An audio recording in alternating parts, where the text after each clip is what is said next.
सर्दियाँ जाने वाली है और बसंत ऋतु आने वाला है। ऐसे में एलर्जी की समस्या बढ़ जाती है, सर्दी खांसी की समस्या बढ़ जाती है।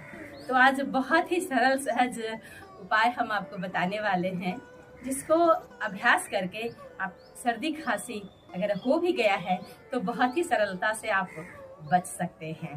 और करना कुछ नहीं है, दोनों हाथों की उंगलियों में ही हमारा सारा स्वास्थ्य छिपा हुआ है।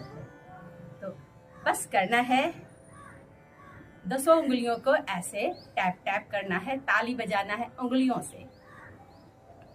ये आपको 50 बार करने हैं, सुबह दोपहर शाम।